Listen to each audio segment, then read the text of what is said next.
This video is sponsored by Crimson Manifesto, Knuckles OX, and Robotnik. We pick back up with our heroes on the hunt for the Chaos Emeralds, following their recent adventure aboard the Death Egg, and all the trouble that rotten old Eggman caused them. All three brothers are eager to gather the sacred stones and get home, with even Sonic sincerely missing the stable monotony of Angel Island right about now. Thanks to Tails' radar, Team Guardian are aware that presently, one emerald is located not too far from their current position, and so are in hot pursuit of it, though it seems they are not the only ones, as when they draw close to a landmark Tails identifies as Never Lake, they spot the all too familiar and equally unwelcome Eggmobile, piloted once more by Robotnik. Truthfully, they should not be surprised that such a cockroach managed to survive the space station's destruction, though all the same, this does make things harder for them, as now they have the quack doctor to contend with once again. However, showing some of those practical smarts he's acquired courtesy of combining what he's learned from his brothers, Sonic is quick to point out that the Eggster is heading in the opposite direction from where the tracker says the emerald is, meaning either he doesn't know there's a Chaos Emerald nearby, or he's up to something that doesn't involve the magical gems this time. This latter point is made by Knuckles, who scowls that knowing Robotnik, it is almost certainly that, which means like it or not, they probably gotta put their emerald hunt on hold,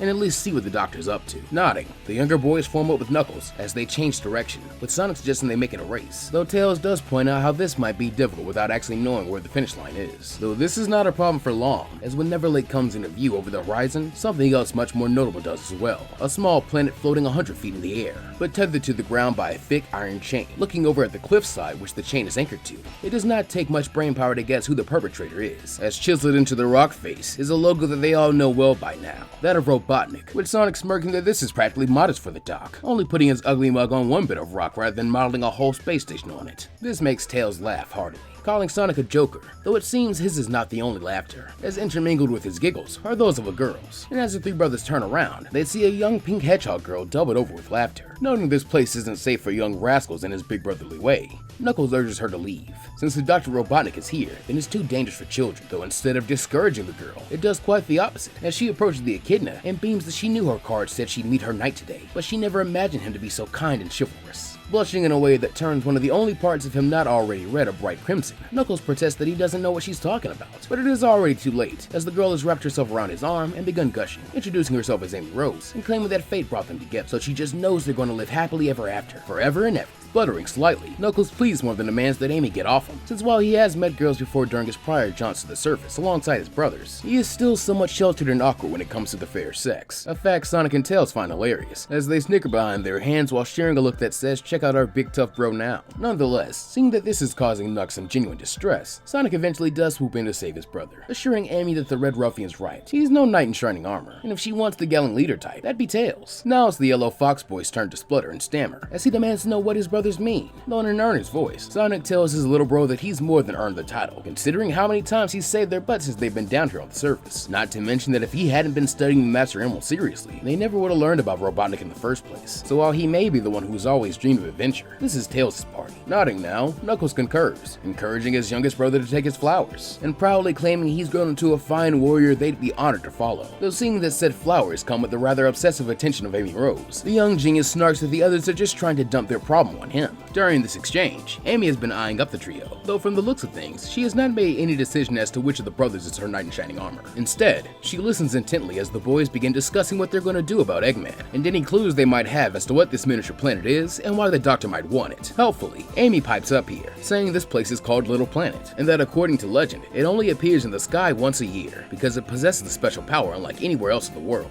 Nodding appreciatively, Knuckles thanks her for this information, earning the echidna a big smile and a salute, as she vehemently declares she can help them, so let her come along, please. Having developed a weakness to the pleading and request of those younger than him thanks to his role as a natural-born big bro, Knuckles begrudgingly agrees, knowing it better than to have her tag along anyway out of spite, and so telling the others to fall in line with him as they begin climbing their way up the chain. At first, Little Planet seems more or less untouched by Robotnik's influence, comprising of a lightly forested area similar to many on Earth, save that it is crawling with badniks for the brothers to destroy with relative ease as always. However, it does not take long for the group to discover what exactly the world's special power is, as figuring he can best help by scouting ahead, Sonic takes off at a sprint, only for a trail of blue sparks to kick up in his wake. In a tone of concern, Knuckles urges the fastest thing alive to stop, though it is already too late, as a few seconds after the sparks appear, the hedgehog is gone, having completely vanished without a trace. Concern now rapidly transforming into worry, Knuckles tells the name and begins searching around while calling Sonic's name, though try though they might, they can find neither hide nor hair of him, Then, just as suddenly as he vanished, he is back, running towards them with a wild-eyed expression, as he demands to know if they just saw what he did. Shaking their heads, the trio explains that all they saw was Sonic vanish in blue sparks, though still looking as though he's seen a ghost. Sonic recounts the events of the last few minutes from his perspective, stating that just like them, he saw the blue sparks. Then suddenly, he found himself flying through a green void, only to come out in an area that looks the same as here, except super industrialized and full of awful smelling red smog. Naturally, he tried to do what he does best and take a look around, but when he started running, he wound up back in the void, and now he's here. Furrowing his brow, Knuckles calls this strange, though having the spark of excitement in his eyes that only a scientific theory can bring. Tails tells his brothers and Amy that he'll be right back. Then without a word, he sprints off at top speed. Like with Sonic, he soon finds himself tailed by blue sparks, and then likewise vanishes, only to return a couple of seconds later with a declaration of Eureka. Gathering around the Fox Boy, the others all ask what he figured out, with Tails stating that space and time must be tightly linked on Little Planet, since once he reached a certain speed, he was flung into a much more wild and almost prehistoric looking version of this area. So he hypothesizes that by traveling at a certain speed, they're able to actually travel through time. Eyes shining now too, Amy grins that she remembers reading something about this planet having time stones, so that must be what powers the time travel, the more pragmatically. Knuckles grunts that they'll need to be careful then, since the last thing they need is to all be flung off into different time periods. To this end, he proposes that they all make sure to stay below their required speed for time travel, and as an extra precaution, all hold hands, since hopefully, that way if one of them gets sent forward or back in time, they'll bring the others with them.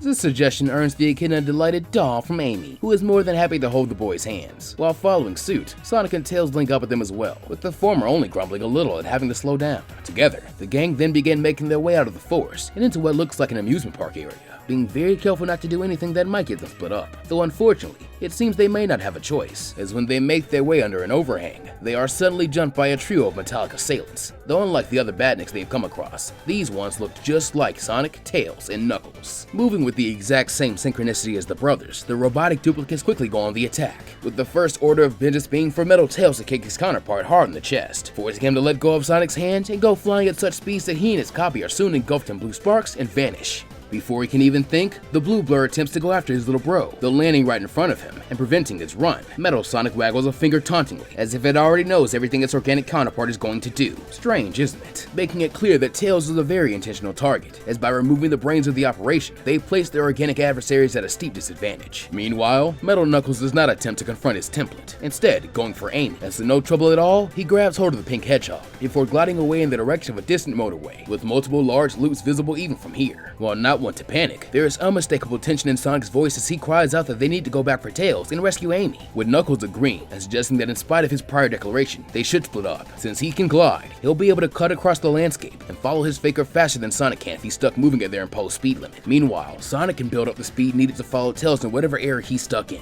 Nodding, Sonic agrees to this plan. Then, as the brothers lock eyes for what they worry could be the last time, they genuinely wish each other luck, and then get to work with maximum effort. This time, when Sonic attempts to take a running start, Metal Sonic does not stop him, instead activating his jet engine and flying alongside him in an effort to race, as they pick up their blue sparks and then vanish into the green. When they re-emerge, it is into another jungle with some distant structures that appear to be temples, though this is not what the hedgehog is concerned with, instead looking around and calling out Tails' name, only to receive silence in return. As this happens, the blue bot watches on, his dispassionate yet burning red eyes boring into his template's back, until finally, the hedgehog testily asks if he's got something to say. In response, the machine simply points a chrome claw in the direction of some ruins, though upon closer inspection, Sonic sees the same loops Metal Knuckles have been taking Amy towards, and so surmises that this must be where the yellow bot brought his bro. No worries, even if he can't glide, he'll make his way over there and kick Metal Tail's butt to get his brother back. Count on it. Unbeknownst to Sonic, in another timeline but the same place, Tails is also making his way towards those same distinctive loops, which have managed to even stand out through all the choking red smog,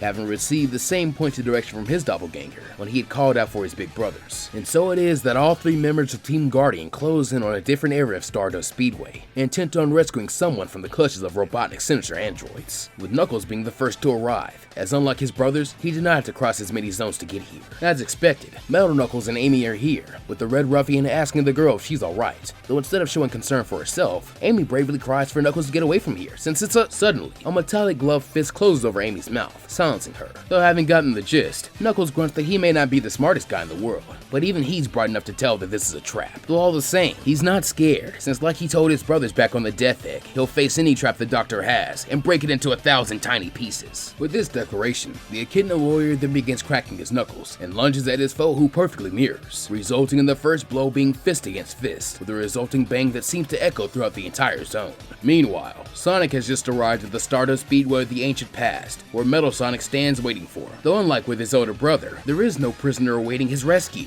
Angrily, Sonic demands to know what the deal is, though when he gets no answer, he takes off down the speedway, intent on traveling back to the present and rendezvousing with Knuckles, so they can figure out a proper way to track down where Tails actually is. However, despite reaching his top speed in a matter of seconds, Sonic does not pick up Blue Sparks, with it quickly dawning on him that this must be why the bot lured him here. Since there's none of those time stones Amy was talking about, then he can't go forwards or backwards in time while he's here. At that moment, Metal Sonic catches up to him, showing himself just as fast as the original, though when he looks into those green eyes expecting fear, he instead finds strange exuberance. And seeing the resulting confusion in the red ones, Sonic tells his faker that this little plot hasn't trapped him. Nah, it's just giving him permission to go all out. Last but not least amongst the brothers to arrive is Tails, having flown across like Knuckles, though at a much slower pace, as he takes pains to remain undetected, since he has a feeling he could be swarmed with badniks long before he reaches Stardust Speedway if he's not careful. Like the others, Metal Tails is waiting for him, and like Sonic, there is no trace of a captive or a means to return that he came to rescue, seeing no logical reason to try and fight a killer robot on his home turf, especially when his brothers and Amy are out there somewhere. Tails also attempts to bail, though showing himself to be more than capable of following, and even preempting Tails' logic. Metal Tails springs his trap, activating an electric fence he's built to keep his prey trapped inside, informing the double-butted Fox Boy that he has no choice but to fight. And thus, the battle with the robot duplicates has begun,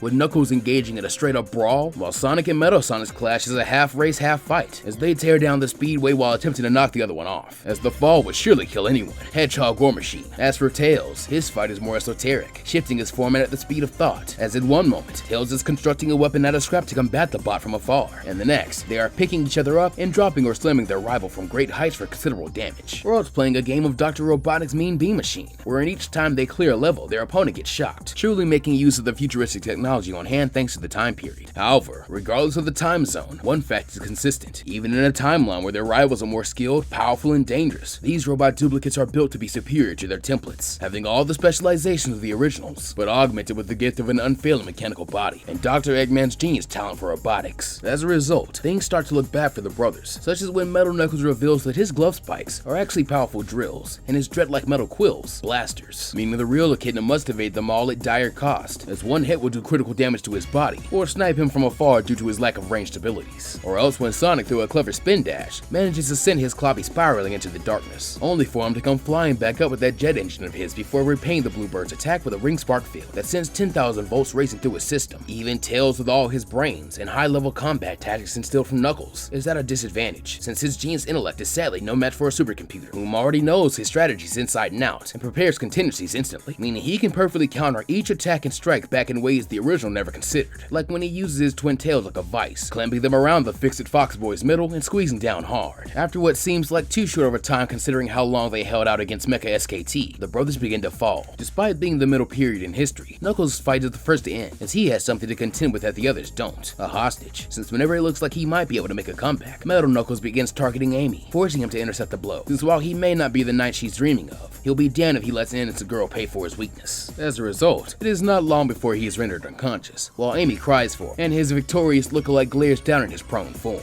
Next to fall is the least physically inclined of the trio and Tails, as despite managing to free himself from the twin tail clamp, it has left the very wound Knuckles warned him no warrior can afford in battle. Self-doubt is now that he believes this machine he already knows is stronger than him is also smarter than him. All his Freddy Fox tendencies kick in, and without his big bros to bolster him, he soon gets caught up in a blast from his own hastily made scrap weapon for a rather ignoble defeat. Finally, there is Sonic, who to his credit, has managed to make it to the end of the speedway, though therein lies the problem. The end, as with no Eggman chasing them in this timeline. When they come face to face with the dead end of the closed door to the next area, Sonic is left with nowhere to turn, and so is subjected to the full might of Metal Sonic's overcharged ring spark field, the result of which sends him blasting off in a smoking heap when the electrical current reaches the point of explosion. Only now that all three members of Team Guardian have been defeated does Robotnik show his face, floating into view over Knuckles, and revealing that his robots from the past and future have just confirmed the destruction of his little brothers, meaning he can proudly say mission accomplished. In spite of his injuries, the Echidna warrior growls that he'll make the madman pay 100-fold for this. Knuckles, even weakly swinging a fist at him until Metal Knuckles catches it and without mercy uses his full power to stomp the Knucklehead's skull into the ground, silencing him. Now with no one to interrupt his monologue, Robotnik jeers that he'll have all the time in the world to think about revenge. Though not on their world,